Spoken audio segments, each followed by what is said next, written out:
Oh, well, hello. It is Thursday night, and guess what? We did start a little late today. It's rare that we start late, so I don't really feel too bad, to be honest. I think we've started No. late, like this late, like maybe once or twice in almost 100 episodes.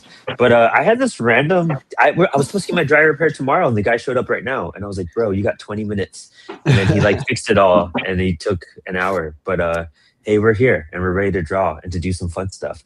So, welcome to the Comix Wellspring live drawing show, Spilled Ink, where we're spilling the ink and spilling the tea every Thursday night. And of course, I'm your host, Brandon Bloxdorf, and I'm hyped. I have a lot in front of me. I am prepping for my event, so I have two things I'm going to ink to give away for the event, and I'm going to be stapling zines and printing them all night. In fact, I have paper jam, so we're going to fix the paper jam right now too. And well, that's what I'm doing. How about my wonderful, amazing, spectacular, wonderful co-host, Max Flowers? I'm also crunching a deadline. I've got my gallery show coming up here. Yeah, full screen my almost blank sheet of paper. Yep. Yeah.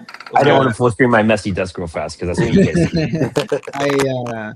I've got a gallery show coming up in like a week.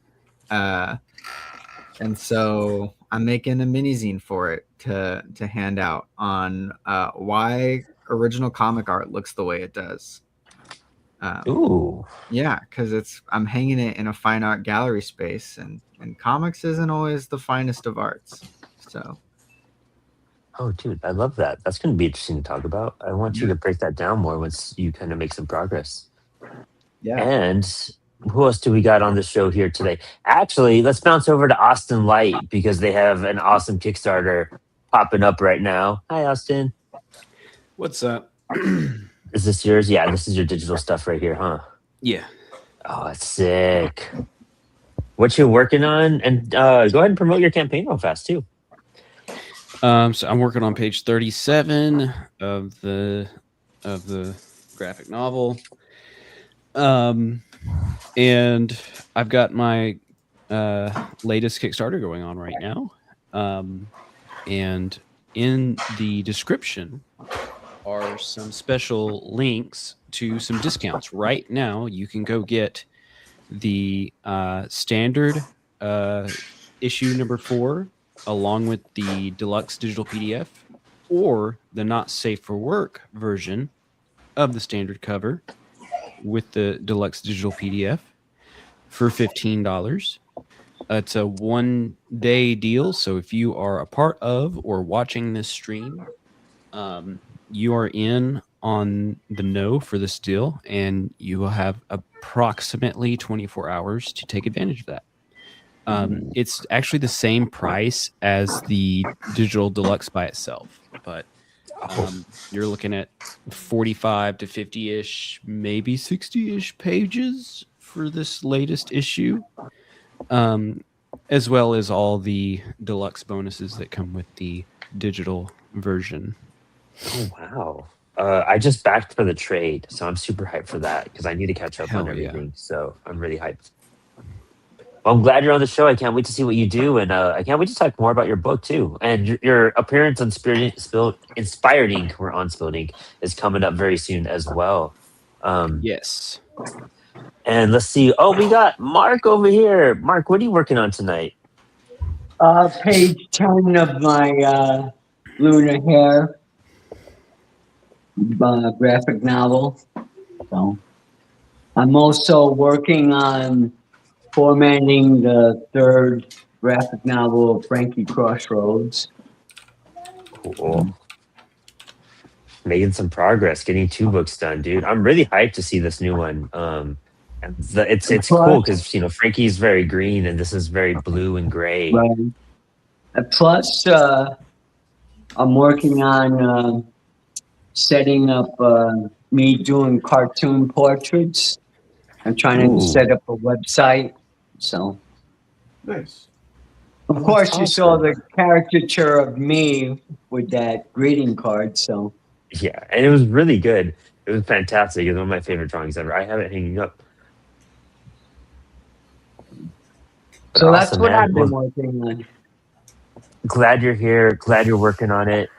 super hyped. And we also have another crowdfunder right here. We have actually, you just caught him on Inspired Ink as well. We have a Kris, Punkrock Kris coming up. I'm trying to maximize you, and it's not letting me. That's okay. It's like making me grab my screen. It's like the Were you world trying to just needs maximize? me. Kris. There we go. There He's you got it. go. I got you. How's it going? How's it going? How you doing? Oh, you're coloring. Oh, Yeah, this is. getting some You color color. traditionally? For this back cover, I am. All of Barricade Brigade was traditional color, actually, and that was so much work. Dude, year 3 of Spilled Ink, I gotta start coloring. It's like the one thing I haven't done on the show. I'm too scared. Yeah, I really enjoy it, but it's so time consuming. It's a whole new thing, and I think I'm finally at a point where I'm like, okay, I could dive into this. But coloring is a whole factor. Especially, I've done some watercolors and I've had a lot of fun with it, and Mm-hmm. I had a blast with that cover. But I need to get over it. I don't know why I'm scared. Don't be scared. How was you're on the last 48 hours of your campaign, maybe? Am I Yeah, close? we're down to, I think it's midnight Eastern on Saturday. It'll be done. We are at 120 backers and like $19 shy of the second stretch goal. Oh wow, nice. So someone back it now. Get that second stretch goal on air. Let's have someone back that. The campaign link for both campaigns on the air right now for Austin and for Kris are in the links below in the episode description. But rad, and also again somehow always magically saves the day. Aaron Z. Lee is back. How you doing, Aaron? I'm doing good. I'm drawing this space lady giving this dog a little hug. Nice. That's adorable. I love it. I love it so much. Yeah, pretty wholesome. Dude, what you call it? What was I gonna say? Max, I think I messed up this week. Oh, yeah? too. Yeah. What'd you mess up? I think I took myself out. Somehow. Yeah, somehow you did. I don't know. Somehow I did. I have no idea what I did. You're up there. Hold on. I got it. Maybe I'm small right now. But Jeff couldn't make it tonight. He's sick. The kids are sick, so he had to bow out tonight. And Aaron, you always just fill the gaps in just in time. And What I do. We appreciate it. You're the unofficial co-host for Spilled Ink. There you go. I love it. You're ranking up. It's an honor. Gosh, so much is going on right now. So thank you to everyone in the chat as well. We got Victor saying hi. We got Namicon saying hi. I like the headphone horns. Yeah, they are sick. Austin, the headphone horns are super awesome. Thank you. And then we got our dude Roman. Cool. Yeah, so I'm I didn't have any I have a project in front of me that I'm gonna start. It's a new zine I'm really excited about. It's already all mapped out and kind of thumbnailed. But I have to print the Spilled Ink scene and Stoned Wars and staple them. And then Max is formatting Fake Your Death scene that I think he's gonna send over probably this weekend. And I'll be printing. I'm trying to get ahead and do this printing now. And while stuff prints, I'm just going to be inking these little giveaway things. They were things I drew with pencils during Inktober, but I didn't ever ink them. So I'm just going to use them as a giveaway for Free Comic Book Day. Nice. That's cool. Do any of you have anything going on for Free Comic Book Day that's coming up? I keep forgetting. God, I meant to call them today before I got on here. We're gonna be in Beltane for Free Comic Book Day, or celebrating Beltane in Tennessee. And I plan on calling one of the local within an hour drive comic book shops and go and ask. I'm going to call them and ask first, but I plan on going to a different comic book shop around there to see if they'll have me, and so I can present everything. That's sick. Anyone else? I got to talk to my local shop. I was just there, and they were talking with another guy that they're going to bring in for that. But I'll just show up on Free Comic Book Day with all my stuff and be like, "Hey, I'm here." Do it. Yeah, absolutely. Just barrel in. I actually did a short photocopied zine of a 4-page story, and I put a QR code and another piece of art on the inside of it. I did a show this past Sunday, and I just gave those away as like a loss leader. And I had some people come back and want to buy like my big trade paperback. So Sick. maybe that's my strategy for Free Comic Book Days. Just give away a little print freebie with a QR code to Global Comics. And see what happens. That's the way you could do it. Right. I'm at my shop in Winchester, Virginia, and sorry, I had some like misprints, and I'm trying to see if I could like put them together into a zombie version. I'll be at Jesse Lonergan's going to be there. Yeah. Joey Espinito, the dude who wrote The Pedestrian, Sean von Gorman. And then we have another really awesome creator there who's also local. I'll look up her name right now. I want to say it's Christy. I just don't want to say that and be wrong. But also, it's the last day. I don't think I haven't promoted this at all on the show, actually. We got some wild dogs hopping in. Sorry. Jesus. Just the stampede that just came through. It's so adorable. But I'm trying to drop a link right now. So I did a cover for the charity for 4-Color Fantasies. They run a charity every year where you could donate a sketch cover, and it gets raffled off, and it goes to Literary Foundation here in Winchester. And they've raised like $50,000 over the last few years. So this year I did a cover and donated it, and it's up for auction right now. And so if you bid on it, it'll go towards some really cool Literary Foundation stuff. So that'll be the Free Comic Book Day is the last day for those bids too. So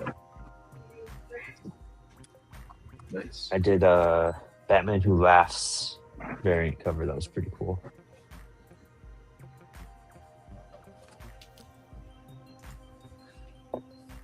Can I get a random opinion really quick? Yeah. When do you guys think that the collector market for original art really started like taking off and existing?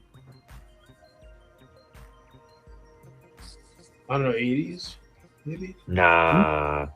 I see. That's what I thought at first too. Was the 80s around? I'd say that the image boom, but that was early 2000s, dude.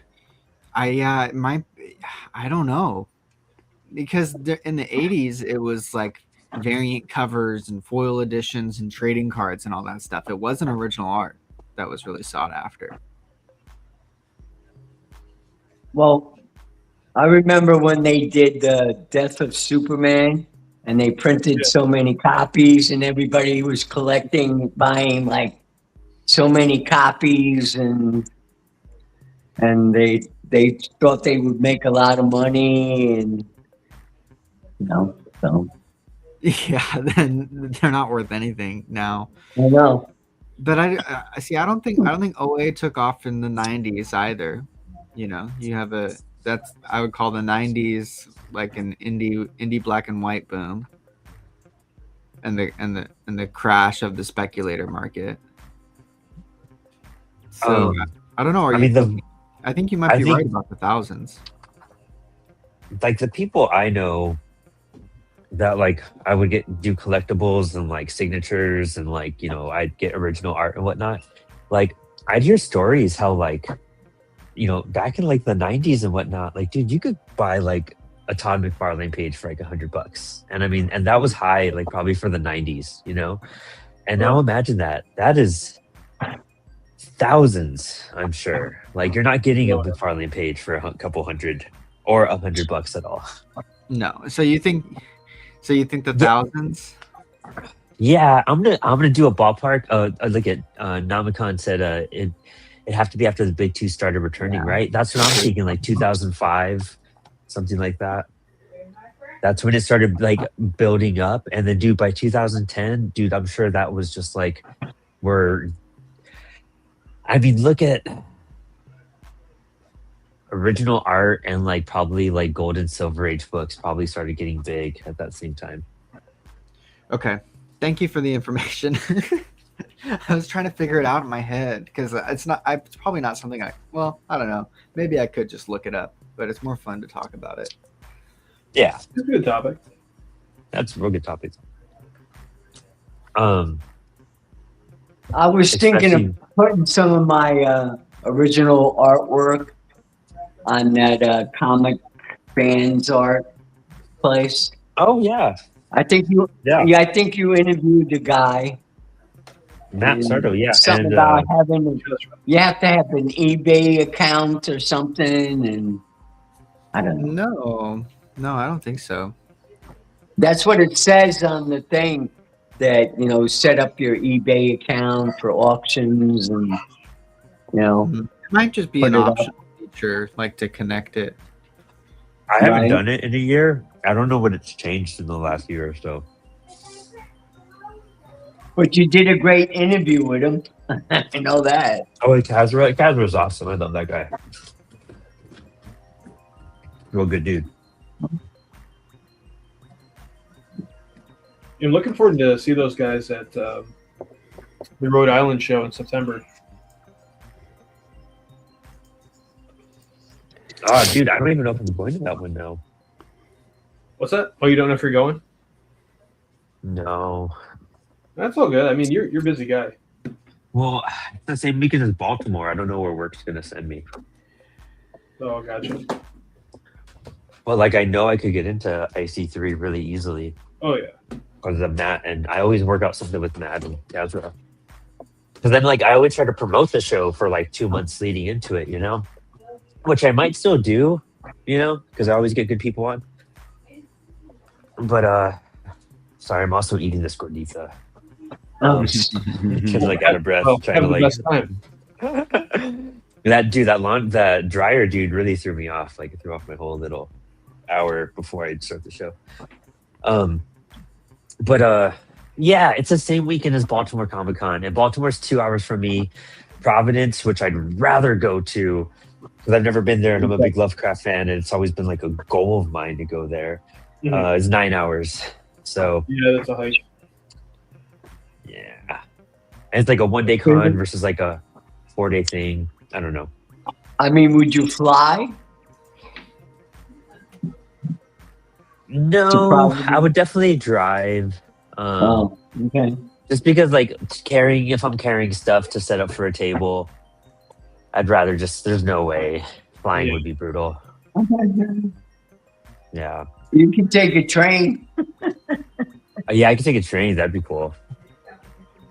Yeah, I don't mind the drive, though. The drive's nothing to me. Like, 9 hours, that's cake. That's, Okay.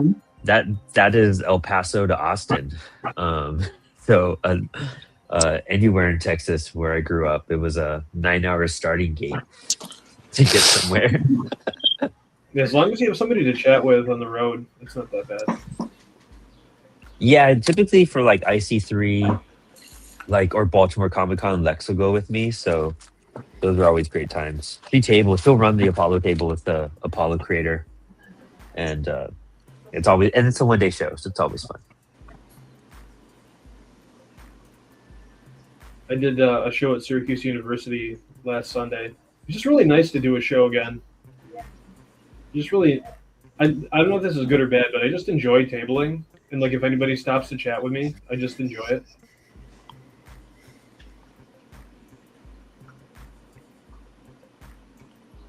I had a commissioner return this year.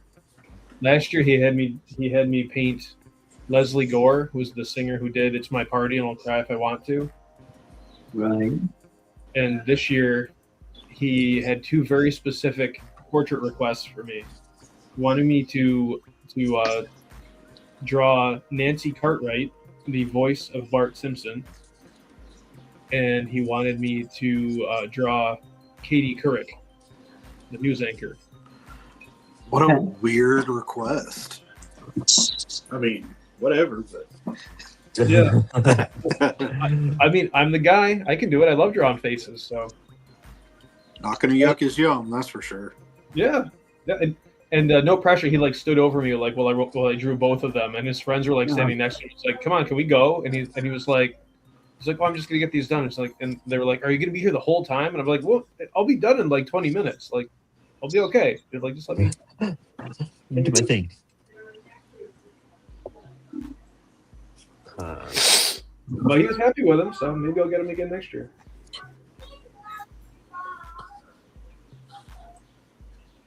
I messed up a stack here. I had prepped. I'm gonna try doing the splitting scene printing now because I have a stack of Stone Wars. Next. I forget you're in Syracuse, like in that or around that area, right? Yes. That's, Yes. I was like looking into that area recently, just like that might be. Yeah, I'm about, I think, 3 or 4 hours away from him where I live. So There you go. Syracuse is kind of, it's an interesting spot. I was surprised that I did any business in Syracuse last year for the show. Sometimes I just do something just to see how it is. Oh yeah. And the SU show did pretty good, but I've done other shows in Syracuse where it's like totally dead. So What I did a show in Buffalo and like killed it, dude. Like I had one of the best weekends ever. you mean the Empire one? No, Empire. it was. I don't remember what it was called actually. was it Nickel City? Yeah, Nickel City. Yeah, That was it. Nickel City. Yeah, I've been getting emails from them. They're like, "Whoa, we have like 8 tables left." I did good there. It was a fun show too. I really enjoyed myself. Yeah. Yeah. I did another indie show out there. It wasn't super busy. There were a lot of good people there, but it just was like, I mean, it's only a 3-hour drive. Like when you put that in contrast to a 9-hour drive, it's not that bad. But I don't know. I don't know if I can justify a 3-hour drive and like not make that much. Okay, I just need to print this cover. Especially like Syracuse. I never know what to expect, but every time I do the show, I make about $100. Not bad. It's always good. Hop, skip, and a jump from my house. So like, Yeah, I would say whenever it's like close to you and you're not paying for stuff, you're like, I'm happy with anything that I get. yeah. From this. The best thing about that show, there's a guy who does collectibles, and he was selling graphic novels like hardcovers and art books for $1 because he was just looking to clear his inventory. And it ended up being 26 books. Oh wow. Let's see if I can find it. I did take a I think I think next year I did the Huntsville Expo this year, and it's pretty big. It's like I think it's Alabama's biggest convention, next to like Comic-Con, the anime convention. And since I got in, I'm gonna have like the first dibs on the table next year. Ooh. So I think what we're gonna do is I'm gonna have me and 2 other comic book guys in the area split 2 booths 3 ways. Ooh. Because hypothetically, if I make the same amount of money next year that I did this year, then I can double the booth cost, and I'll also have like fun conversation going on with friends and stuff like right next to me. Yeah. It helps so much, dude. That's what I did like at Buffalo. I think we got 2 booths and for like 3 of us. And it was like you're a little snug in some moments because you're not getting a full table, but like you have a great time because you're with your friends. You could bounce off of stuff and just keep each other going. Yeah. I had a great time at SPN because Cosmic Lion was right next to me. Oh yeah, you're with Eli the whole time. I Yeah, love that Eli. was bad. And my buddy Evan came along with me too. Who? Anton Blake was on the other side. Oh yeah, Anton was right there. He's one of my favorites. Actually, the next Cats Comics and Coffee is on Zethia. Nice. I read the first issue and really liked it. Oh, it's so good. Yeah, so good. I think my first Comic-Con was in Albany, and I was right next to somebody who was doing fan art. Yes. And he was selling a whole bunch, and I'm like, why didn't you come up with your original stuff? He goes, no, man, I need the. I sell fan art. People love it. You know, he has another job that he works in construction or something, but he says, and people were just looking at my stuff like, okay, yeah, all right. You know, I'm Maybe like, sometimes. No, I had that exact same situation at the expo, and like nothing against fan art. It's just kind of demoralizing to see like a whole Yeah. booth filled to the brim next to you, and then dust bunnies and Right. and wind in front of you. And it was cold, and they had the door open, so I had to have my coat on. The wind was blowing on my back, and they had that lady from War of the Worlds from 1956 or 53, who was like 90 something years old, and she talked about her the movie and how she got into it, and so I was like, okay, interesting. But it was more of a comic book collector sort of show. So, hey, Shows where people next to me have the fan art, and they sell like zero, and then I'm selling my original stuff. So right? Let's go the other way too sometimes. All depends on that crowd, man. It's weird sometimes. Cause yeah, honestly, that's why, like, I don't know. Probably some of those I assume fandom, geekdom, like type of cons, like that's where you'll get more just straight up like less love for original art and more for something like that. You have to find those niche little places like your library and zine, like what Max was saying a lot, Zine Fest, IC3, stuff that's tailored towards indie or that expectation, or even like craft places, like I would say. Well, May 2nd is my first show, and I've been doing the show for years at the high school. And Oh, cool. And if I get the lady who runs it, she sees me and she goes, Mark, I didn't see your application. Are you going to send an application? I'm like, oh yeah, I will. And she holds a spot for me. When she gets the money order and everything, I'm like, okay, I get the same spot every year. That's all. What high school is it in? Herkimer High School. I wonder if I've been to that show. I definitely went to like a big craft fair at a high school. And then in October they have the Utica Con in Utica. I had a good time. The guy who he does it, and he gives all the proceeds to the American Cancer Society. That's so awesome. That's cool. I know that. I love when they do stuff like that. And he mails me the application.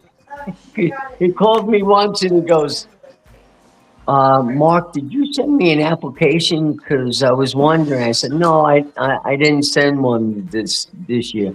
Oh, okay. I was like, okay.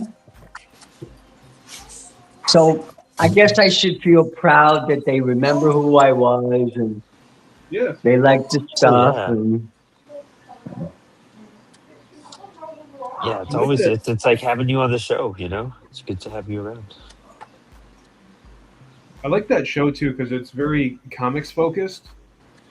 right. And they have a lot of artists who are like a little older that people love their original art. And so Yeah, I got. and they have a lot of comic book shops that come there too. So Yeah, Ravenswood and. yeah. I might end up doing a tabling event at Ravenswood maybe in July. Oh, really?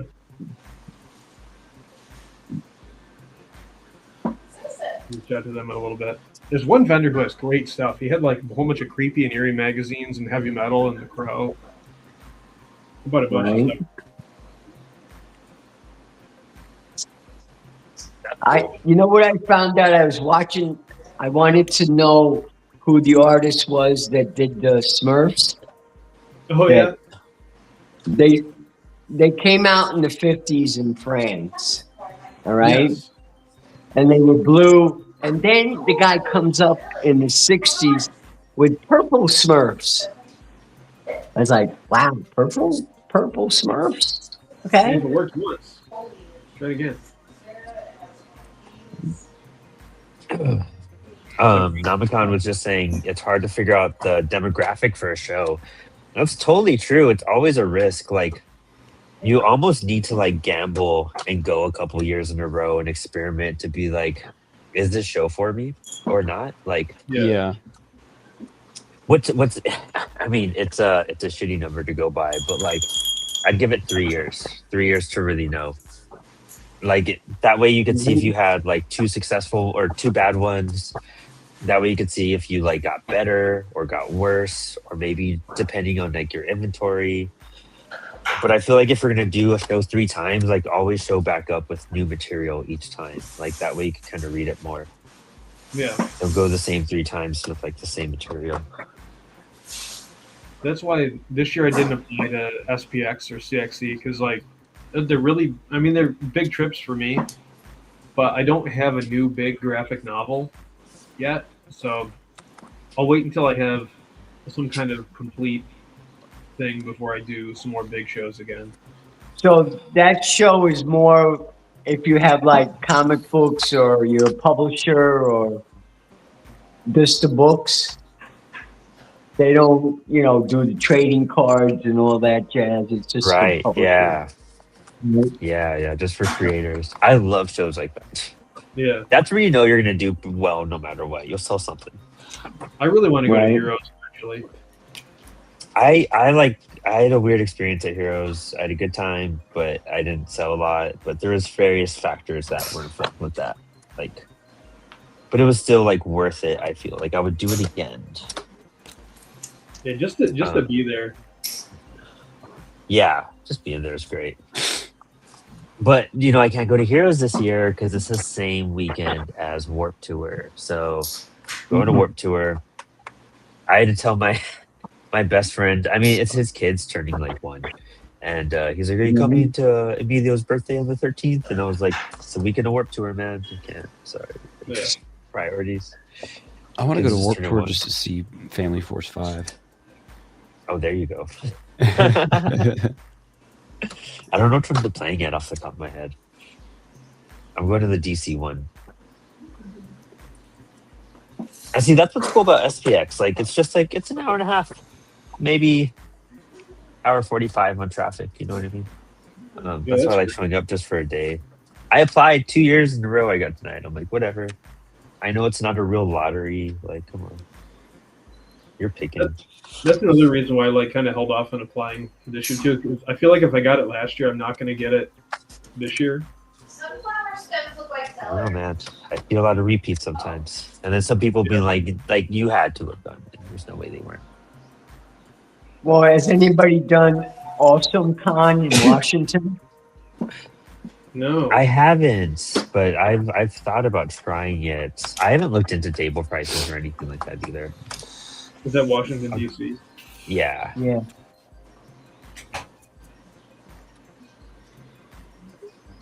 And then there's what? Emerald City in Yeah, it's Seattle. Washington State. Yeah. Mixed things about that. Yeah, kind of same. I feel you there. I've heard some weird stuff about Emerald. I think it has its highs and lows, apparently. Me and Tanya Dorf-Manke talked about splitting a table at New York Comic Con. So that's a possibility, but I'm probably going to just show up there for work. I'm not too sure if I'm going to actually table for that. Yeah, I think I would like to experience that at some point, just because I live in New York State. want to see the art. Hands down, same. You know what I mean? Like it's definitely. I think it's achievable to get in and do that too, with like what Apollo does and everything. But I got just, rejected twice there, so. and that's the thing too. Like I know it's really hard to get in, so it's like it might take a couple tries to like make it happen. Maybe in a couple of years I'll try. Looks like my dog wants to get in on the audio track on the show too.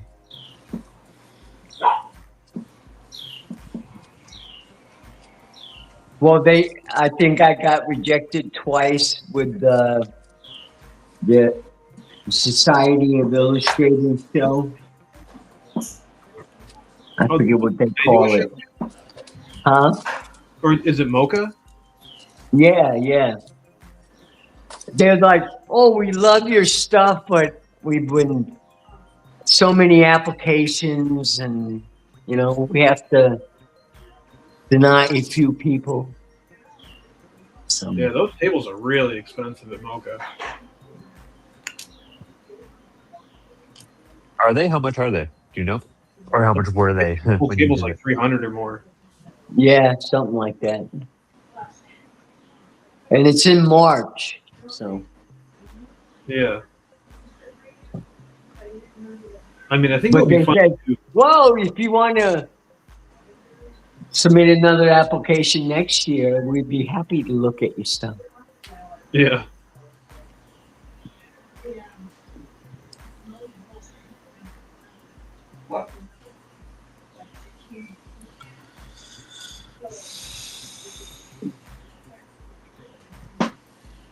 The thing I always like to do when I come back from doing a show where I've done commissions at the show is I like to tell my students about how I made money from drawing, and I go, "Would you pay me money to draw?" And they're like, "No." And I'm like, "Well, somebody paid me money to draw this." Right. Sorry, I had to finish that gordita. That was so good, dude. I was so hungry. You get the Baja Gordita? Nah, dude, there's this really cool place, this like New Mexican place, like not even that far. It's like a mile away from my house, at the end of the walking mall, and they have some like vegan chorizo and this like mushroom, this breaded mushroom, and you could do like tacos or gorditas, or it's kind of, or like a tostada. Like that's like the only thing we can get. That's a meal. But dude, it's so good. It's like so insanely good, and it's like it's like affordable. Yeah. It's like $30 for like 4 tacos and like a gordita, and when you get that DoorDash, that's not bad. I'm on board. Go get them. Dude, it rules. Their fries are great too, and they have this like cilantro lime rice. That's delicious. Anywho, I'll just think about that more. I have a taco waiting for me downstairs after the show, but what was I talking? Oh yeah, he was saying, Namikawa was saying, a punk rock flea market. That's what I got to. That's literally like my demographic. I need to do those more, dude. That's like what I need to go do, or punk rock flea markets. Those don't even come here anymore. It's really depressing. They don't come here. I know they go to Richmond though. That's like 2 hours away from me. Maybe they go to Dallas. Probably do go to Dallas. See, and maybe that's the sign. Do you start your own event? Do you team up with your comic book shop and try to run your own little like mini zine fest? It's doable. Team up with your library. Are you going to be the change in your community? I could be. Nothing can be changed except ourselves, right? Right?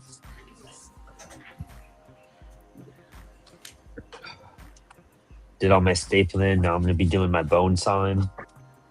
Bone saw. Bone saw. Issue 4.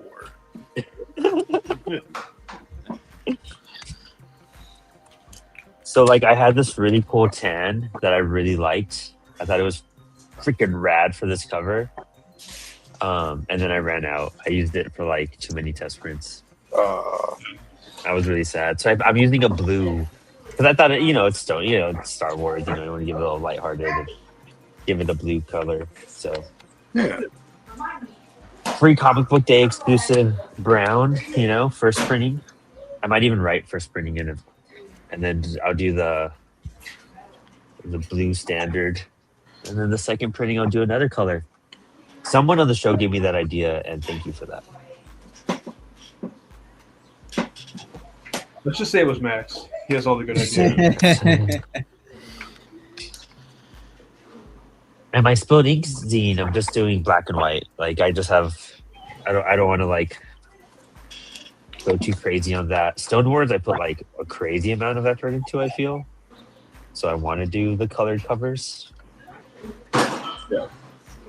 For some reason, like I've tried just printing the cover by itself, and like it never does it right. So I've just started collating my papers. That's fine. Yeah, until you mess one up. One thing I noticed that I kind of liked, because I did buy one of the Superman versus or Superman and Spider-Man crossover thing. I did too. It's a variant cover, and you open it up, and then it has like the standard cover on the inside. I think. Oh, does it? Oh, I like that. I like that you're I love like that. missing out. That's cool. that's cool. Yeah, that's very cool. I got the Mark Bagley foil variant. Oh, Oh, I didn't even know Mark Bagley did one. Yeah. I got like the first one. I forget which one's come out when, but the first one that came out with the Sean Gordon Murphy and Batman Beyond story. I got the Art Adams cover, Nice. and he might like die soon, so it's good that I got that. Oh, damn. And so Adam Hughes. Adam Hughes. Did I say Art Adams? Yeah. Am I mixing them up? Yeah, they're both A names. I can see how you could do it. They're around the I same might be area. mixing them up. I don't remember which one I got now. The new one, I got a rad one. It's like an homage to another Spider-Man cover. Like that helps describe it at all. It Sounds does. serious though. Like was it the It's homage sick though, to- because well, I remember the issue was a homage because I used to have this issue as a kid, so that's why I got it, and I thought it's so rad. I forget who the artist is. How you would arrange it? I don't know who the artist is in this. I don't even see a signature. I got the Jorge Corona original because that was the one that spoke to me the most. Yo, this one. Oh, interesting. Someone tell me who the artist is on this cover for the Ooh. Spider-Man variant.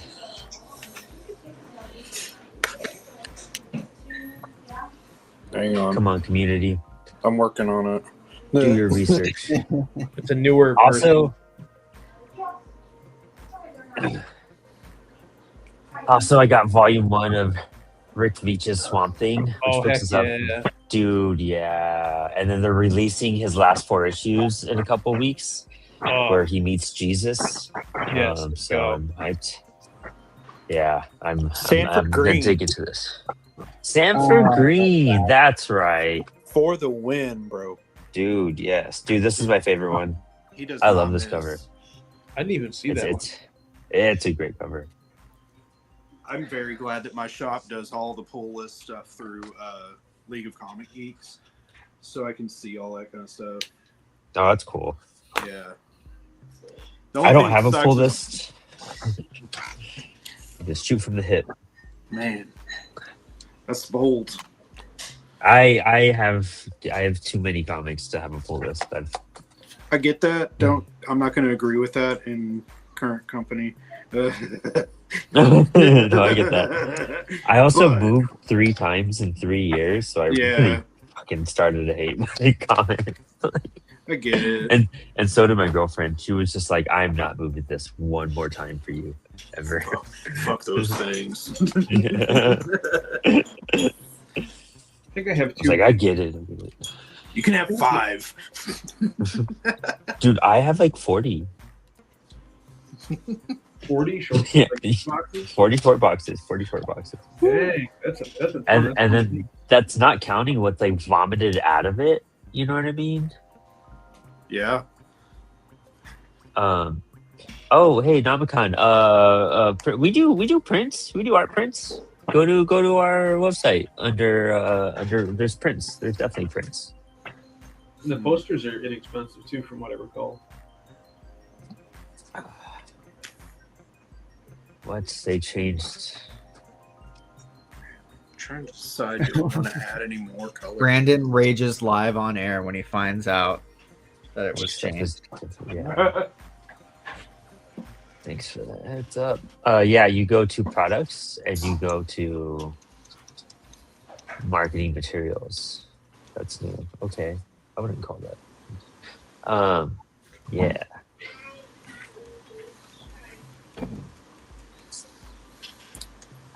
New stuff, new website, new everything, new drop downs.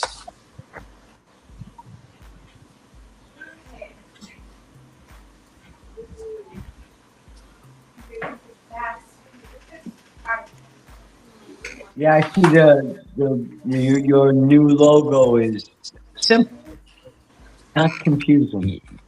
Yeah, dude, so much better. I did not like our old logo. We've been hoping to change that for a while. And then like because of Inspired Ink and the direction we were going with all the shows, and we just realized like how well it would work and how universal it could be for the CWS logo. And plus like doing variations is a lot funner and cooler that way too, you know, or having other creators do logo for us and have fun with it. I wanted something that everyone could kind of like give their take on.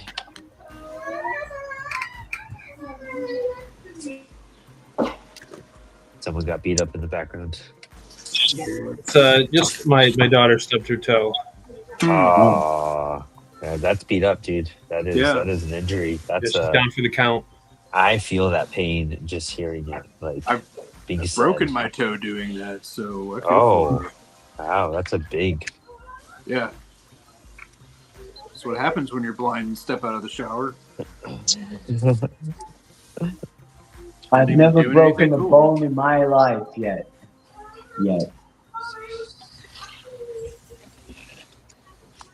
My nose got broken. If that's a bone you want to count, but that's about it.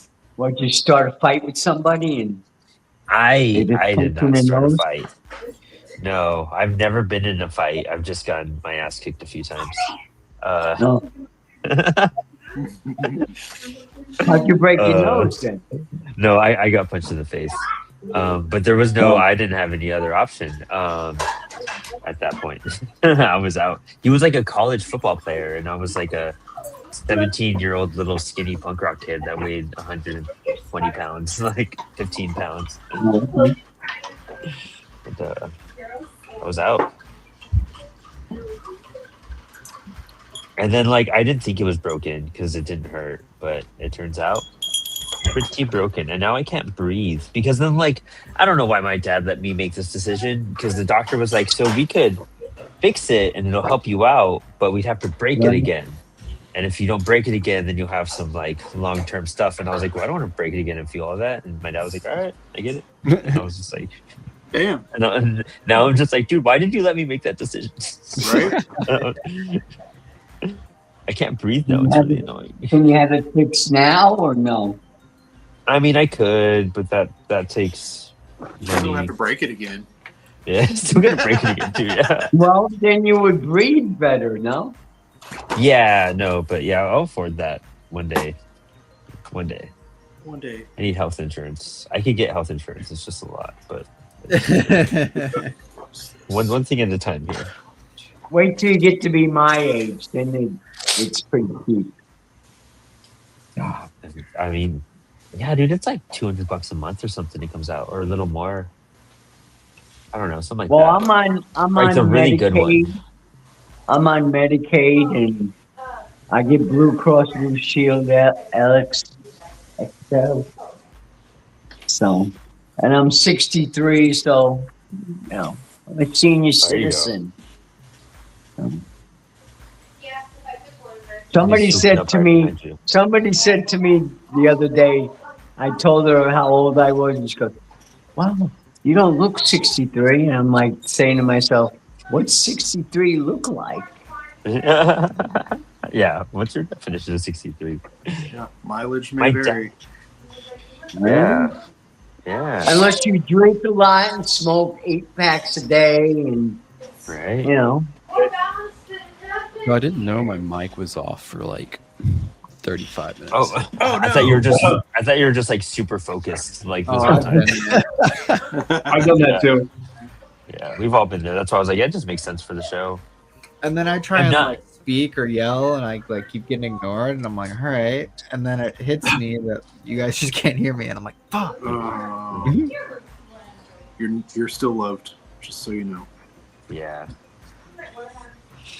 But I wanted to mention the punk rock flea market. I went to one of those a few weeks ago. I did really well. Nice.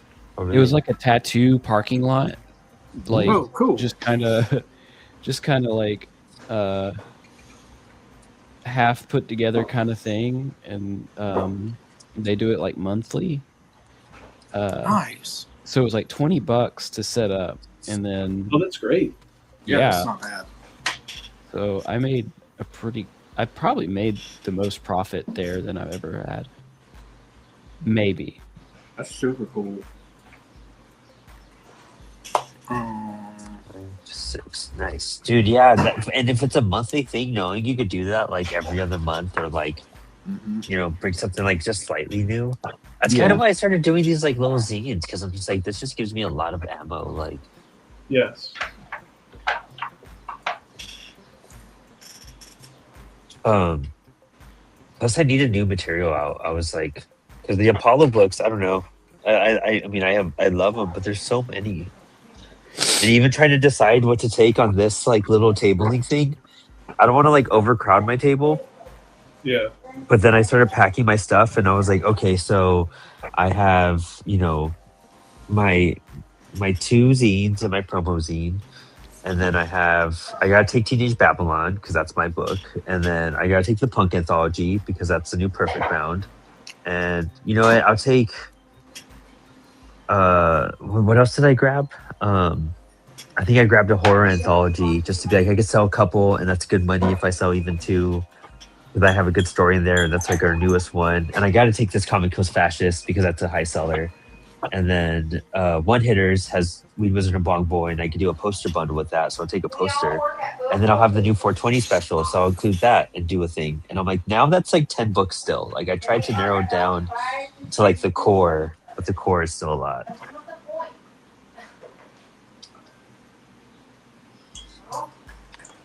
Yeah, I just got one story, so There's a reason I have not tabled yet, so I'm trying to build up enough to make it work. Well, Dude, it's actually way easier if you have like one thing and then like a sticker and then like a freebie. It's so easy because everybody knows exactly what you're doing, and there's no confusion. It's clear. Yeah, it's clear. That's my issue. Like, I need what I'm presenting to be like clear, not like overwhelming. Because when I table with like, if I were, especially when Apollo started growing, like it was like, okay, we got Punk Anthology, Cyber Sync, Shadow Anthology, first 3 books within like our first year, and then we had Outer Space. Do I promote creators that are on the line, like them and the Remainders and Soul Catchers and Skullhead? And then, people had like Outer Space for like on issue 2 and 3. My books start coming out. And so now I'm trying to focus, like, am I Apolloing as Apollo, or am I Apolloing like just as Brandon with Apollo, because that's a different thing now. Yeah. And that's hard because and so what I do to like, depending on the show, I have a spinner rack, like a little Wham stand spinner rack. Nice. And I'll bring like all the other books that are on Apollo, and I'll have a QR code and be like, so like, this is my stuff I'm selling here. You can check out the other Apollo books, check them. That way they can flip through them and still look at them, and then be like, you can scan the QR code and buy them there. So still promoting that and the brand. yeah, that's why I want to get this. That's why I'm doing this Kickstarter with the Volume 1. It seems like I would have crushed it if it was just for like doing a single issue. Yeah. I was But looking at your numbers today, yeah. I really want to do. I really want to have just one volume so that like my story is not something that you can just eat one and be hooked. Like it's building. Every issue's building on top of the last one, and like I want a chunky story to like get to be able to sell at a reasonable price to people. Yeah. See, that's a big indie lesson too in general. Yeah, the best shows I ever did were right after I got my big Was of the Robot Dark Ages trade paperback all done and ready to go. Well, so that's why, we've talked about it a little bit on the show, but Max, Christian, and I were on a call for like an hour and a half being like, how are we going to do Teenage Babylon and not have it take like forever to make it like worthwhile, like without doing 7 Kickstarters and whatnot. Whoa. What happened here? You just spat out.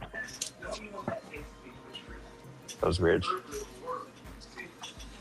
So as I'm going through the third book, right, I came across page 25, and I looked at the colors, and I'm like, wow, okay, I did this, and I think I just spit on it. Oh, that reminds me. Brandon, I might work on a competing web short for your comics, Cats, and Coffee. Oh, really? I came up with, well, because I found discount croissants at Price Chopper before I went to the show that I did on Sunday. So I had this big container of croissants. I was like giving away croissants to people while I was tabling food because I like absurdity. And then I was like, how about comics, coffee, croissants, and Cavaliers, because I have my dog is a Cavalier, and my gimmick for the show is it's just a top-down view of the comic, and I'm eating croissants and drinking coffee as I'm talking about the comic, and I just spill a lot of crumbs all over the comic and spill coffee over it. Oh my gosh. I feel like that's a winner. People are just watching, being like, any moment now, the coffee's just going to go everywhere. Yeah. Yeah. That sketch I did. It sounds kind of like that show in the Lego movie where they just go like, honey, where are my pants? And so like every episode you spill the coffee and everybody's like, oh my god, that's so hilarious. But it just like happens every episode. Just the repetition. Yeah. Yeah. Commitment. To see how and when. Yeah. Safety in knowing that there's a disaster coming. Yes, and then we don't have to write anything new. Yeah. It's just the same thing. Same thing. Same comic, same material on the show. Like just It's just very comforting. yeah. I'm like super hyped and surprised on the reception of Cats, Comics, and Coffee. It's like hilarious how one day I was just like, I'm just gonna do this random thing and see what work says. I was like, if they make me stop like after 2 shorts, whatever, like I'm just doing this just to be goofy and kill some time. And then like they were like, more, give us more, and I was like, all right. And now it's like a whole gimmick, and I was like, cool, Sebastian. Because you have so much energy when you give the reviews. You're fun. You got so much energy. Maybe it's from the coffee. Don't know, but It's from the cats driving me crazy. Oh, the coffee tastes so good. I feel you don't want somebody who's reviewing a book go, yeah, I kind of like the book, and yeah, there's a few exciting things in place. I channel my inner Kevin Smith, and I'm just like, hey. I'm finally gonna start drawing stuff now. I'm doing lettering again, of course. My printer got like jammed again. It like wigged out, and so then a page got messed up, and then they fell off track for 1.5. So I'm glad I caught it. But I have a couple. I'm doing another batch of the spilled ink ones. I'm gonna wait till they all print so I can staple them all at once. So I'm doing batches of 6 through my printer. And so I tested between best and like normal, printing, and best is definitely better. When I do it normal, it like there's still some lines that are noticeable, and it's just not as dark. So I really like how best you don't see any of those lines, and it's Is nice your and dark. paper getting soggy or no? No. Oh, there you go. Let's see if I can show you guys. But you are gonna use a shit ton more ink. Just know that. That's cool. I have a whole bunch of ink. I'm really not like I'm happy I am doing this now with how much ink I have. Because dude, for whatever I've used so far, I've printed a lot too. So I have like almost 20 zines printed, plus whatever, like 10 test prints and mess ups, probably 10 to 12. It's used like a quarter. And it's what, 8 pages per zine? Because there's 16 pages total. So doing good.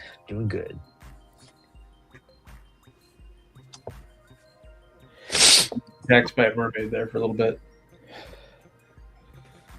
Oh yeah, no worries.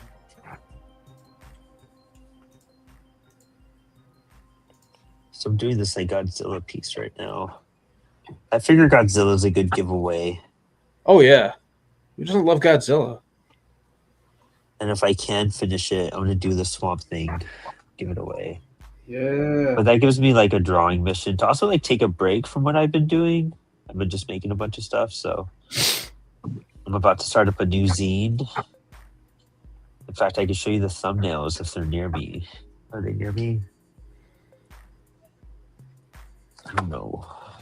That's one thing I liked about back when my local shop did a podcast that I did, is I would draw a thumbnail every week of like whatever they were talking about. That's cool. It's a good opportunity to do some fan art. Should do that for this show. Oh, I should. No, it's not near me, but it's gonna be like, so my girlfriend has an idea for a story called Corpse Flower, and we did like a little cool little zine of it last year that I drew. It was like my first little mini comic I did, and she had an idea for like how to make a corpse flower, kind of like, because I guess there was like these books like how to make a strawberry shortcake and whatnot, and it was like a fun little coloring book type of thing, and just like a recipe. And so we like made a recipe, and like it's all witchy and whatnot. So we're gonna work on that probably throughout May on Spilled Ink. Nice. And I might do that like at size, because it's a zine and it'll just save me time and be easier. Yeah. And then now it just seems like I'm copying Max, because Max is gonna do stuff at size. But I swear to God, that was like intentional. Like, I'm not trying to be that guy. Well, I'm stealing it from other people. You know, I'm stealing it from the pros that I see doing it. You know, Who was it? Deo Scalera? Is that the guy? Mateo's doing it. When I don't know if you were here last week, Eric or Aaron, but when I went to OAX, Yeah. almost everybody was working at size. There was very little, like all the old school like comic art was 11 by 17, but yeah, everybody that I saw, they were just like, yeah, we just work at size and do like thumbnails at half size. Interesting. Because it's way easier. They can use, like regular pens. They don't have to do anything crazy or fancy. And yeah, it makes sense, It takes a long time to fill up an 11 by 17 artboard. Yeah, for sure. What are they using for paper for that? I don't know. They could just cut a Strathmore in half and it'd be fine. I'm so excited. My next projects are going to be manga size paper, and I'm so excited to see if that is like going to reduce my hours per page. I bet. I mean, I'm comfortable and I like doing 11 by 17, and I know it's digital, but like, it's just, I think that's just going to be a whole different feel. Yeah, I'm kind of curious how that's going to look and come out. I'd love to experiment with that. It's interesting drawing smaller. Like even these little like cards, I did these like images on. It's kind of a lot of detail for how tiny they are, but I was able to blast through them. Literally, why I chose them for this like giveaway. I was like, oh, I could blast through these at least. Like this ain't gonna take a lot of effort. The other thing too is that I don't have to spend like the same amount of time trying to build up a line for it to read as like a bold line. You know? Like I don't Very have true. to build up these larger lines. Multiple strokes. I can just, one shot it. And then it, I like part of why you use 11 by 17 is that when it shrinks down, it's more forgiving, right? Like your mistakes will smooth out and go away. But it's also like, I also feel like the same kind of thing happens working at size, where like, exactly what it's going to look like. And the boldness of the line kind of hides some of that. So I don't know. It'd be fun to experiment on a print. No matter what I do, I would like for it to shrink. So, like, I think manga paper would be great because it's still going to shrink a percentage. Yeah. Yeah. But, like, I don't think I'll be so, like, wrapped up in perfection if it's not that big. I don't know if that makes sense. Like, I feel like I'll let loose a little bit more.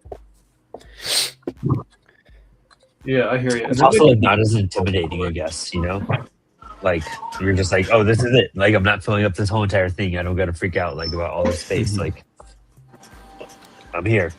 Oh,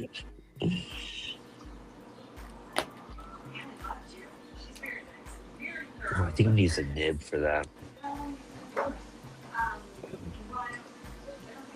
Yeah, smaller Dude, it's size. hard for. Oh my bad. Go for it, Eric.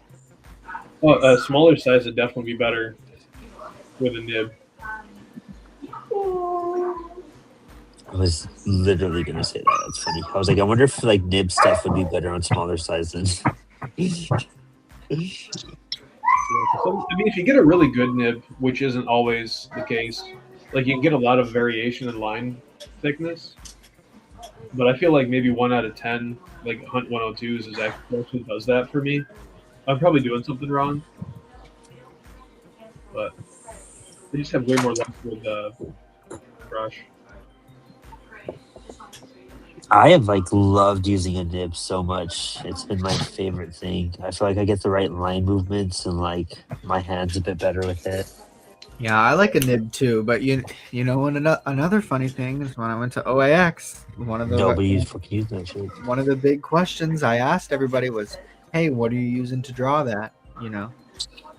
And it was either it was 99% of the time it was traditional brush and ink, not even like brush pens. Like everybody's like, I just use a brush, and then the other answer was like standard office supply pens.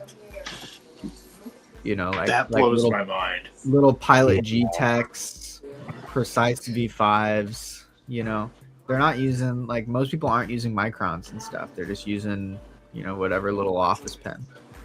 I mean, Jim Mafood is like one of the most notorious for doing it. He like will just use the bit crystals, and that's pretty much it. He just chills and uses those. Whatever you feel comfortable with. Yeah. I think it's also one of those things like reducing your options, like just being like, I'm just gonna master this. Like, why overcomplicate it? Yes. This is what pumps out and produces the most figure how work. many people they say, well, I need the exact brush or exact nib that Jack Kirby used or Frazetta, and it's like, it's not the tools.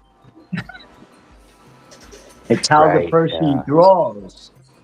you can get all the tools you want, but it's not still going to come out like Jack Kirby or Frazetta or anybody else.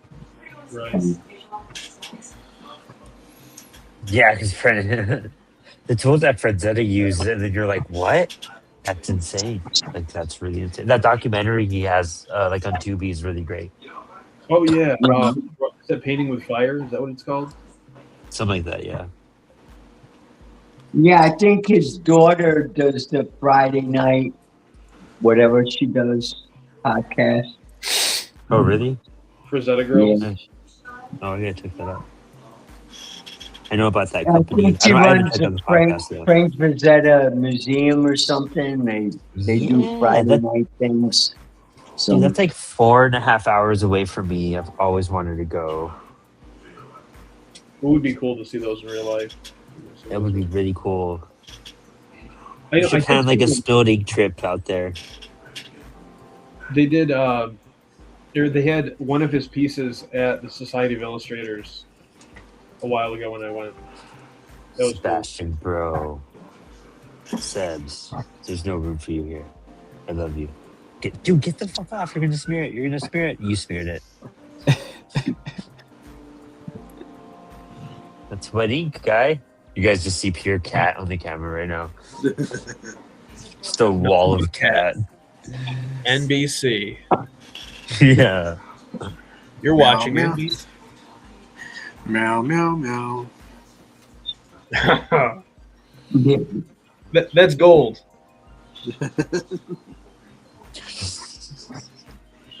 Hi, Sebs. What's up, big guy? Oh, it's Mr. Stahl in the chat. Oh, yeah, dude. No such thing as a perfect tool for all, just the perfect tool for you. Spoken like a true dad. You know what I mean? Like,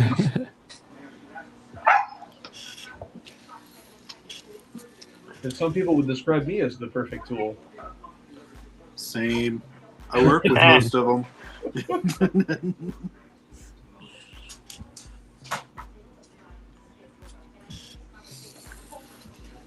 it's weird. This is coming along pretty okay.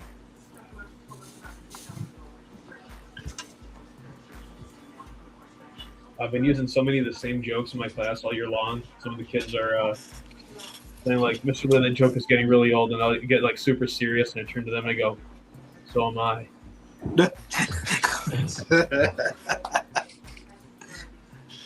That's fantastic. I'm just a terror. That's what I do.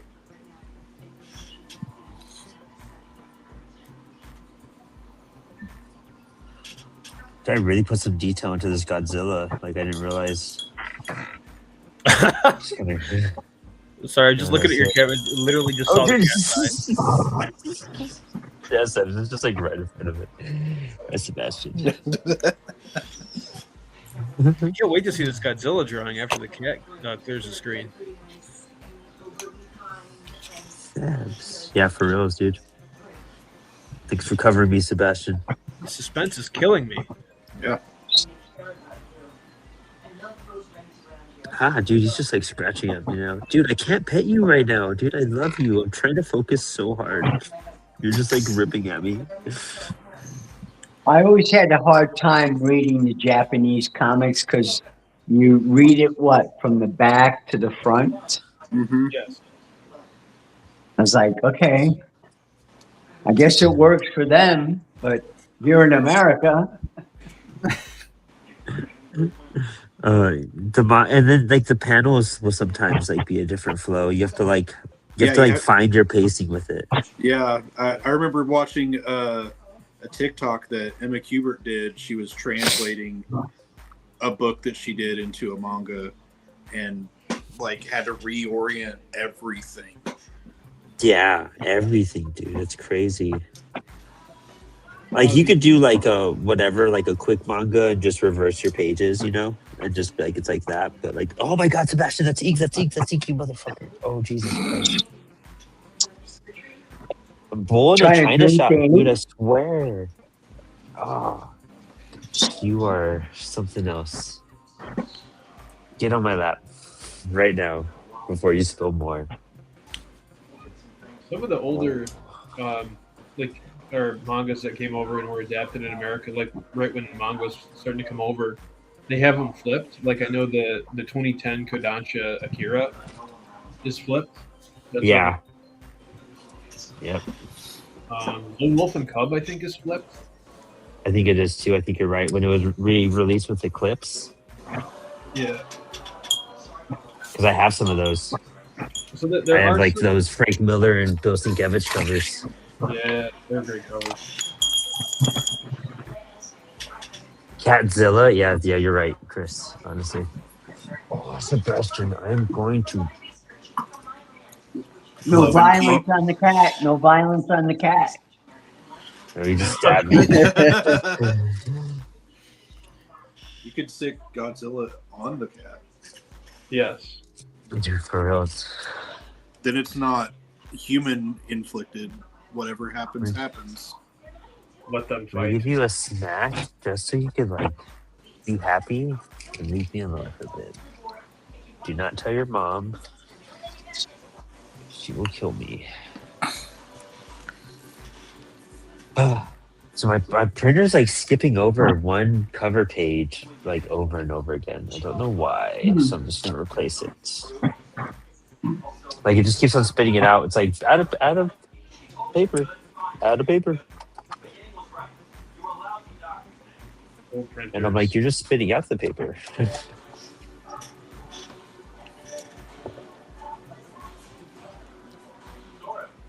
But like a good stack. Oh, sheet 7. Jeez, yeah, this is been a while. For this little done. Yeah, Chris. It's apparently tradition that spilled ink has to be spilled on spilled ink. Yeah, Yeah. yeah, it's a ritual. It's bad luck if not. Did that right in the beginning of one of these one time.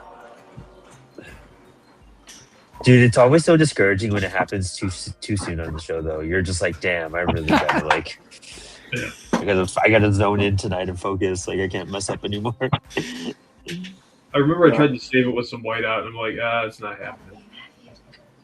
When it happens at the end of the show, you're just like, I gotta take a break. That's what that means. Like I gotta. Yeah. You get some food. You need to come back at this in a bit. Especially But when traditional. it's traditional, you're just like, oh. I am really proud, not gonna lie, I'm gonna brag a little bit. I'm really proud of my like balance between digital and traditional. Like, I have been doing a little bit of both in multiple ways. But every time I pick up traditional, I'm just like, damn, this is hard. See, I feel that way about digital. Like, I've started coloring digitally, but drawing? Nah, not me. Dude, like, I felt the same way at first, and I was like, but then I found like I edited a inking pen, and now it's like the best inking pen ever, and I love it. Like it is, it's great. Once you find that, you're just like, oh, I get it. Yeah. I see the evil. Like I've got the Kyle T. Webster parallel brush pen, my inker of choice. I'm trying to listen I'm to see still what TV shows thinking on in the background. Freaking hand lettering. Yeah. That's my next to conquer.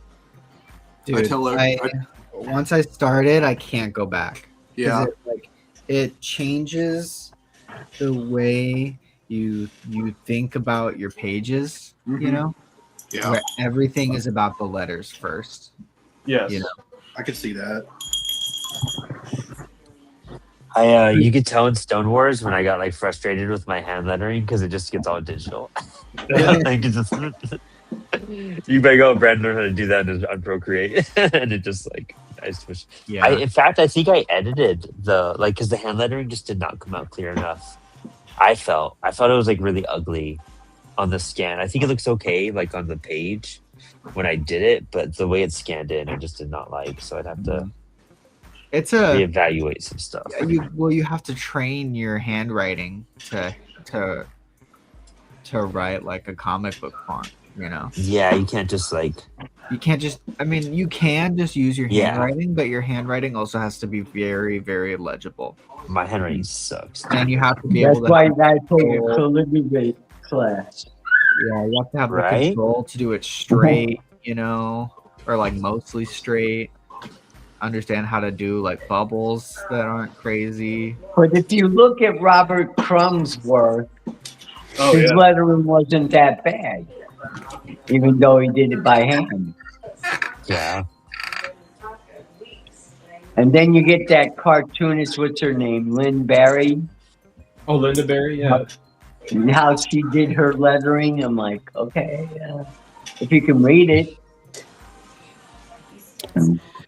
I just Well, even like Art Spiegelman's letters take a little bit to like Yeah, be able just to to, read and get used to. Yeah.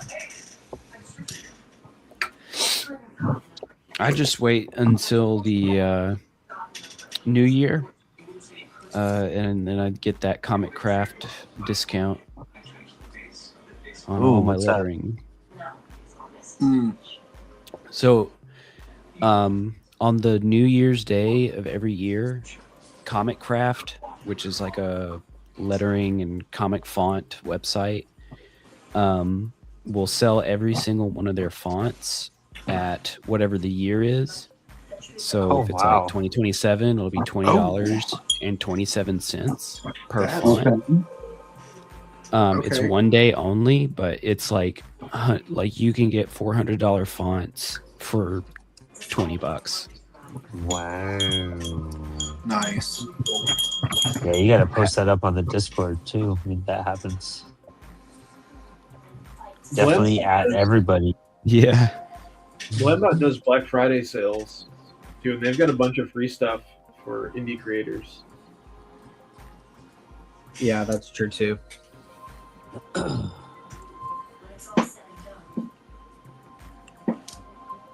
Trying to tell what movie's playing in the background. I can't tell.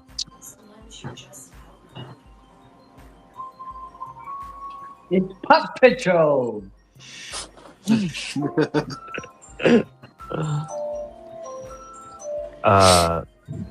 Longbox said, "I love Godzilla, but I feel like a cat would have had a real fighting chance."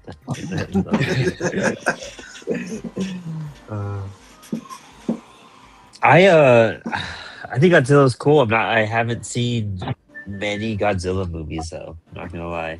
Oh man. It's just a man in a suit. I'm just a man. I was That's why they real can good. make so many so cheap. You know, they're such staples too, though. You know, like think I it's gotta the get some Heisei- education on it.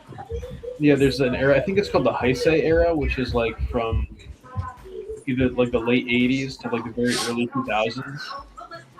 That era intrigues me because it's still a guy in a suit, but the effects are starting to get modern. Oh wow! So it's like it is. I don't know. I feel like I should know more about them.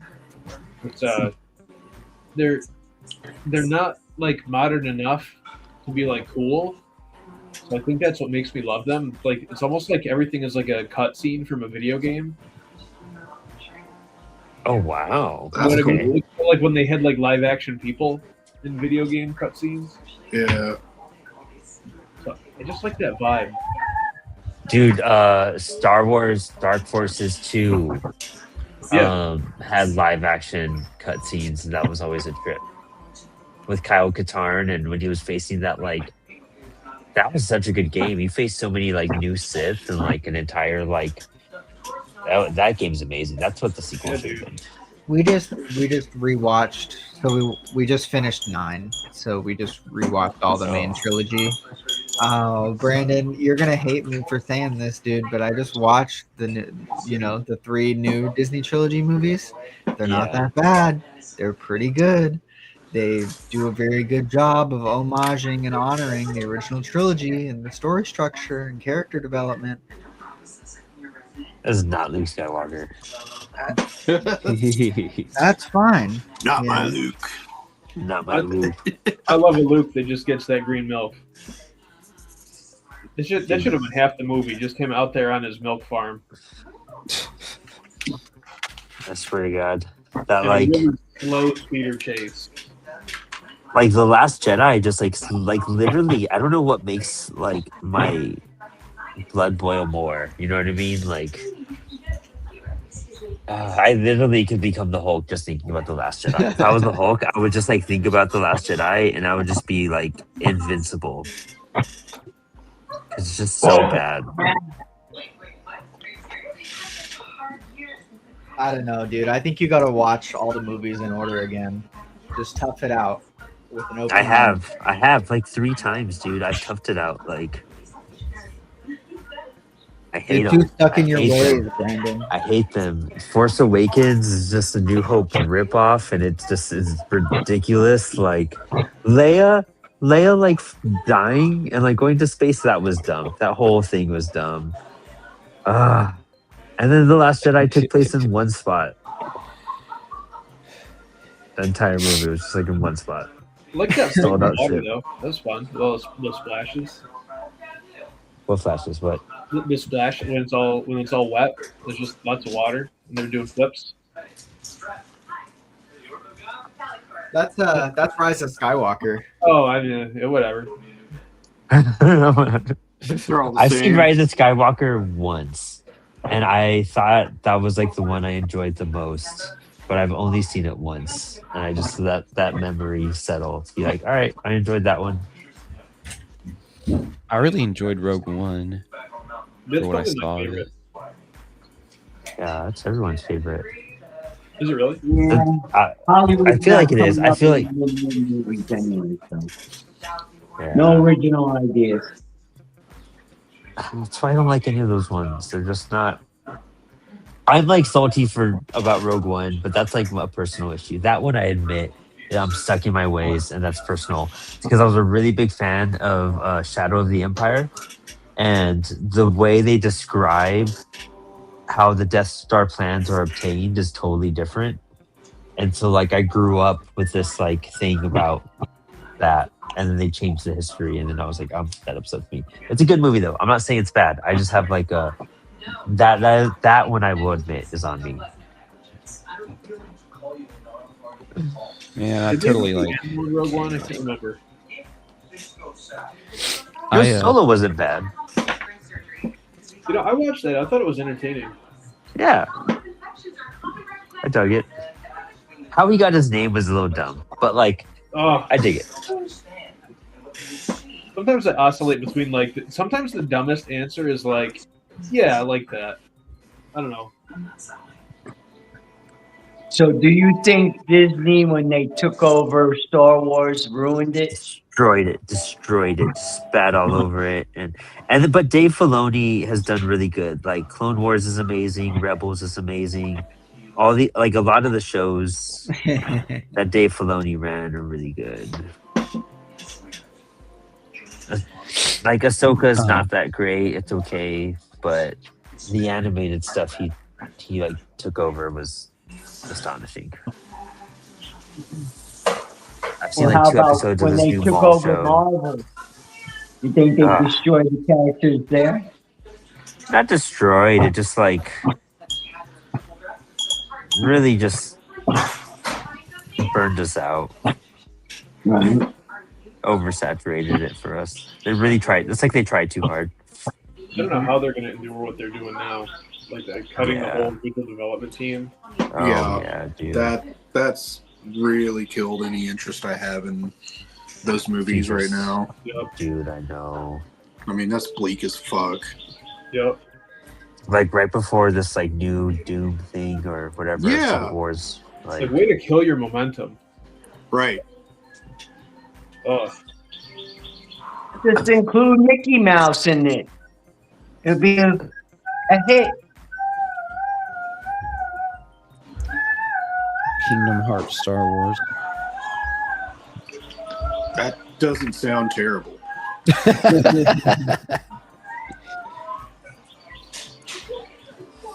I heard those Kingdom Hearts games are pretty cool, so I'm not too sure. They're pretty fun, yeah.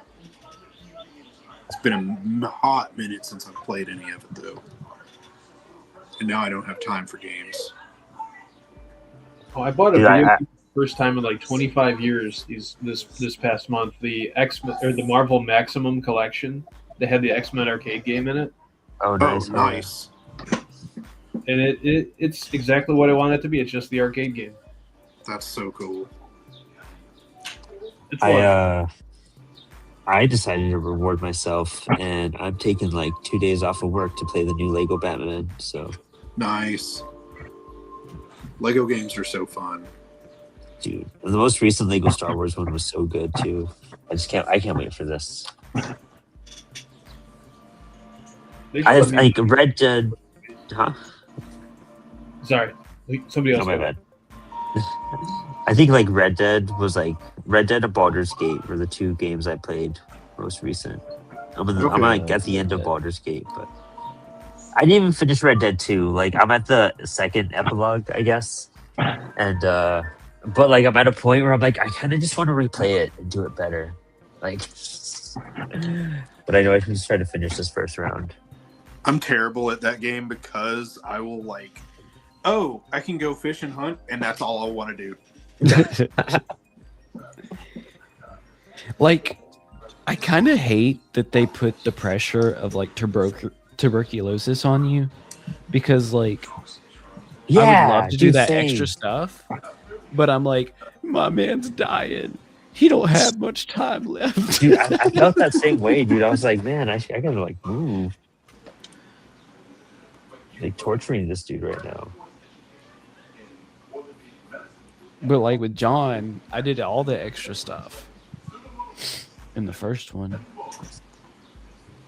Like Xbox randomly just gave me the first Red Dead with Undead Nightmare for free, and I haven't had that game in like years. And I was like, oh hell yeah! Like, oh, it's so fun. I played all the way through all of it, and then got all the cheat codes. Did you know? Oh, nice.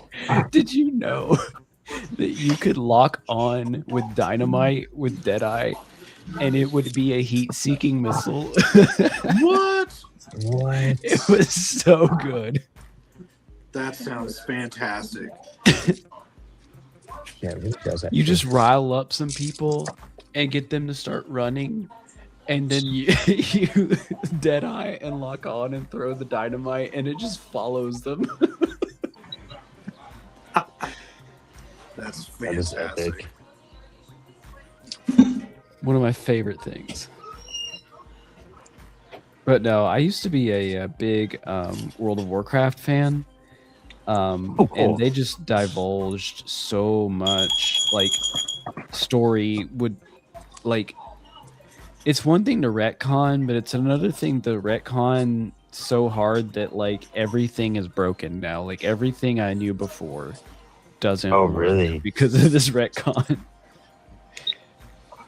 And, like, I was in the roleplay community, which is, like, not a community, like, very well-nourished in World of Warcraft. So, like, they did not give a crap about the story half the time. Like, maybe Chris Metzen did when he was in there. But he doesn't have much of a say anymore after he left and came back. And so the roleplay community has to, like, really make up stuff on the fly. It's so annoying. I always wanted to get into World of Warcraft, and I never really got like an opportunity to. And I wish I could. That's something that holds me back from getting like a PC, is like an addiction of stuff like that. Then I used to get not nothing. understand that. I used to not understand people telling me that, like, oh, I'll get addicted if I get it. And for me, I was like, good. Like, isn't that like good? Like, I'm having fun being addicted Yeah, to this right. game.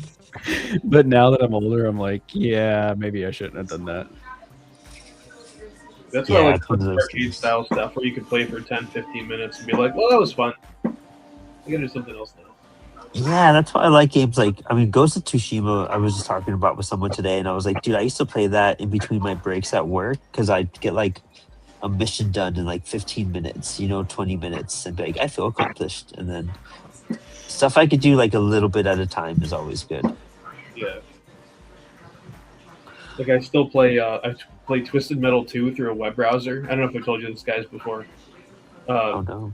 But I'll play like the first level, and I just have to not die and like win the level, and I just always play as Axel, the guy with the big tire arms. Oh yeah. And I beat that first level, and I'm like, all right, I'm out, I'm done. I'm do something else. Like even my daughter knows who Axel is, and she calls it Twisted Hollow instead of. I played the crap out of Twisted Metal 3. I heard it was the worst one, but like as a 12-year-old, I didn't really care. Yeah, you're just like, this is the greatest thing ever. Yeah. Dude, there was a game, and I still miss it. It was called Laser Tag. And that's just the name. It was just called Laser Tag. And it was like the craziest, greatest. I used to spend hours on that thing, just like going super hard at it. And I bet if you Google it, it'd be hard as hell to find. But like it had this crazy techno music, and it was just like a super fast paced, like crazy shooting game. But yeah, probably one of the worst like rated games ever. But it was like a gem of my childhood. I think Twisted Metal 4 might have been worse than 3.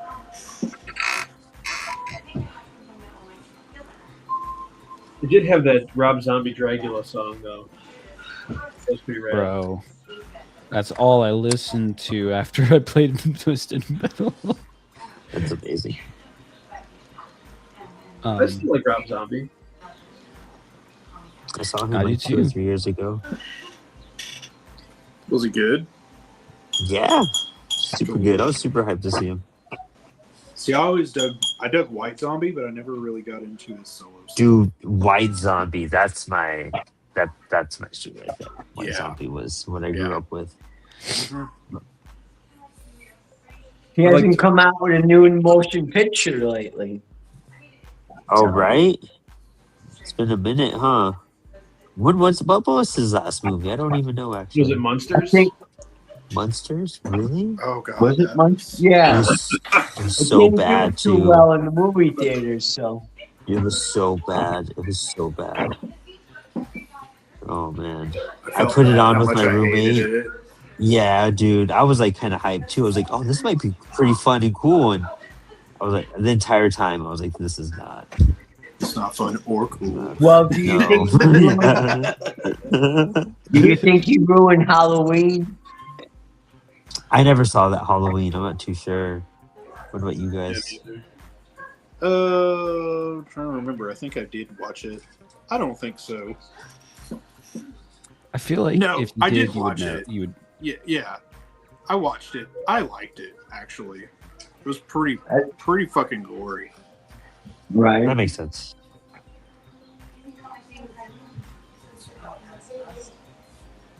There we go. Let's get you.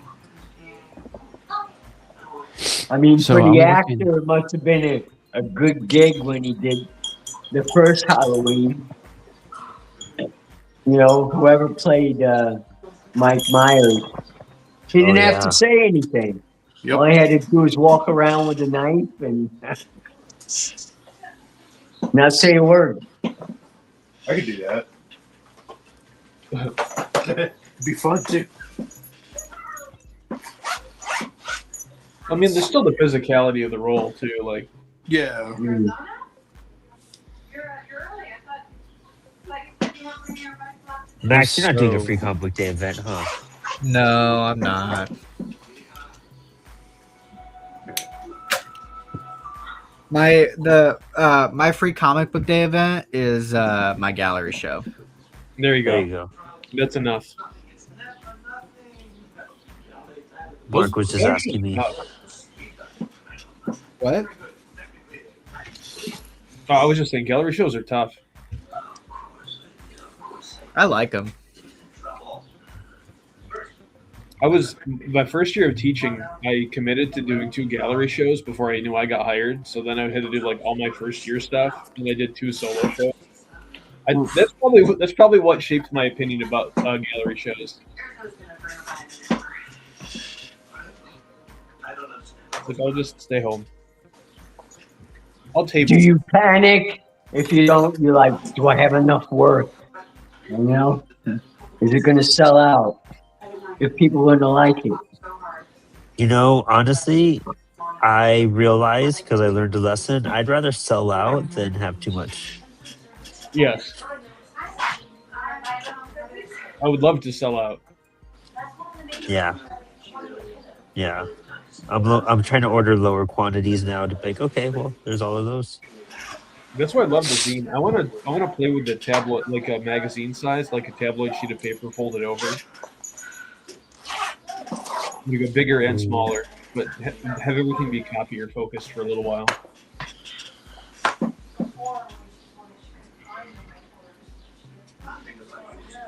I just want to remind everybody, take this moment that there's a discount going on for everybody right now to get the Envy issue 4 cover, safe for work or not safe for work version for $15 on Kickstarter. No shipping in the US. Ooh. That's Free intriguing. shipping, correct? Not no shipping, free shipping. Yeah, free shipping. Gotcha. Look at you. That's a secret move. I've also changed over to a different piece. I'm teaming up with this guy named Tim Stiles. He's making a project called Mastiff. It looks pretty cool. And so he wanted me to do a crossover print of our characters. So I got them punching each other. Oh, that's pretty And rad. I gotta say, it's turned out pretty good. I think so.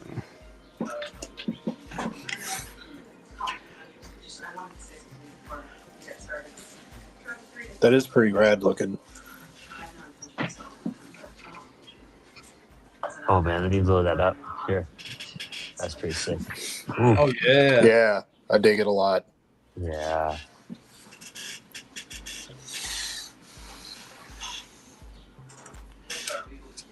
I'm gonna put some grittiness in here.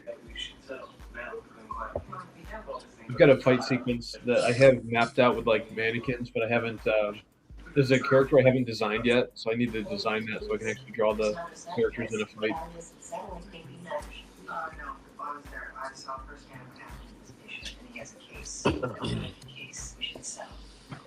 This Godzilla is like so much more work than I thought it'd be.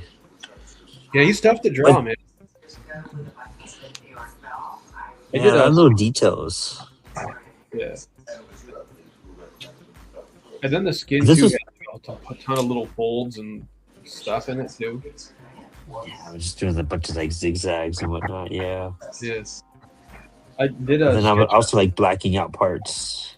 When in doubt, black it out. Todd McFarlane. Sounds like my drafting instructor from high school. No, that Godzilla's looking pretty sick from here.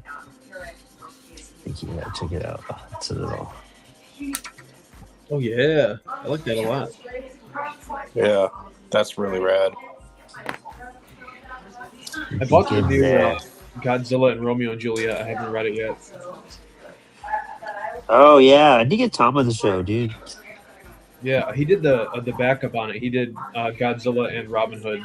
I Oh, loved that's his Monster Piece Theater. I thought that was rad. I got him to sign all of those too because they put me right next to him at IC3 last year. So cool. He went to Four Color, and we got to just hang that whole time and get dinner and whatnot. It was great. Yeah. That's why I love my shop, dude. Like I get to hang out with some cool people sometimes. Have you read Space Opera Xanadex by him? I haven't read it. It's on my shelf though. Oh, it is so awesome. I just read American Barbarian not too long ago, and that was one of the greatest books I've ever. Yes, American, because I liked his stuff, but I read American Barbarian and I was like, whoa, this is. Yeah, that was brilliant, dude. If you like American Barbarian, you're gonna love Space Opera Xanadex. It's very similar vibe. It's instead of like a He-Man hybrid thing, it's like the craziest 70s space anime you never saw. Oh god, that sounds great. Yeah, I mean, if you're a Star Wars guy, yeah, I think you're gonna love it. It's so good. I might read it again. I like the real Star Wars. No, I'm kidding. I'm just kidding. I'm totally kidding. Not my Luke. So is everybody ready for Spaceballs 2? Yes, dude. Yes, dude. I can't believe Mel is still alive. That guy is like 99, hitting 100. That is a miracle. Like, and I'm still going to be devastated when he passes. Like, it's so going to break my heart. Like, talk about comedy genius. Yeah, dude, for reals. And Rick Moranis is back. Yeah, first time in like 40 years.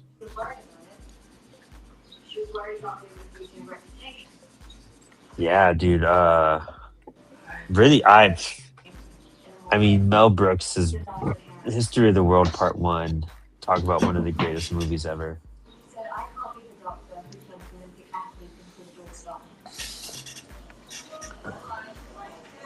Still waiting for Part 2. Oh, well, they made the TV show. Oh, that's right. Yeah. Whoops. I thought it was being funny, but they actually did do that.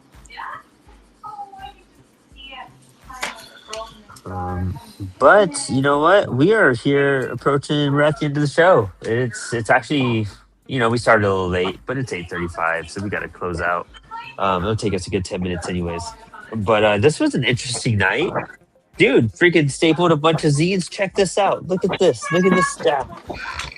The stack of awesome freaking zines I got to get done. I'm so hyped. So that's right. Printed, folded. I got a couple different covers and different stocks I was experimenting with. Love it. They came out great. Folded. Doing the spilled ink one right now. I messed up a cover, but it's all coming out. So I'm pretty hyped. We have another batch in the printer that's wrapping up at the moment, and I'm be stapling those up. And yeah, and then I started working on this Godzilla piece I'm going to give away for Free Comic Book Day with a raffle with a bunch of Impala books. So busy night, still got a lot to do this evening.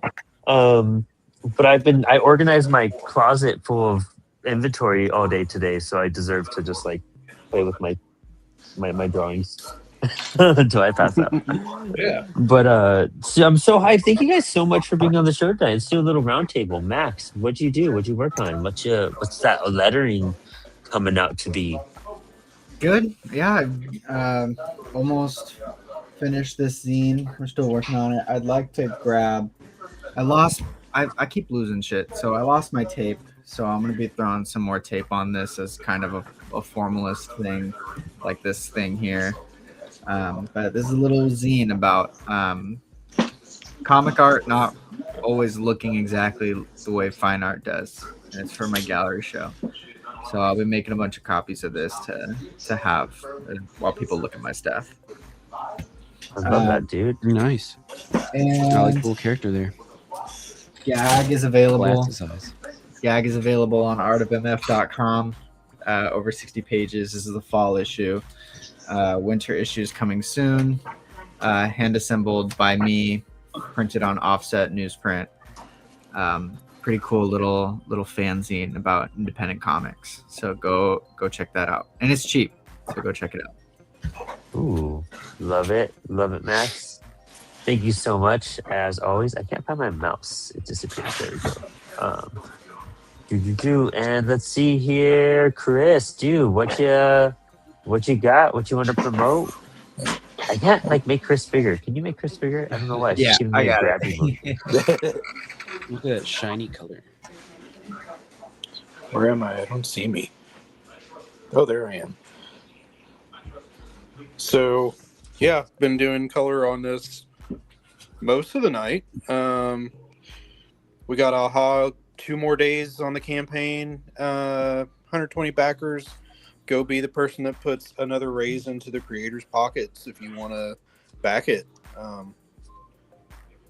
This is going to be the back cover. It's available on the Kickstarter as an add-on as well. There's a ton of actual original art available as add-ons if anyone's into that kind of stuff. So Love it, dude. That's amazing. Man, that coloring came out great too, dude. That's insane. Great skin tone. thank you. Oh yeah.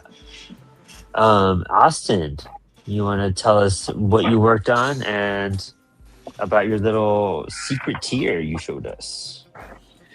Yeah, so in the description still, for approximately a day are some secret tiered links that you can only go to from those links that are discounted issue 4. And issue 4 is what I'm working on right now.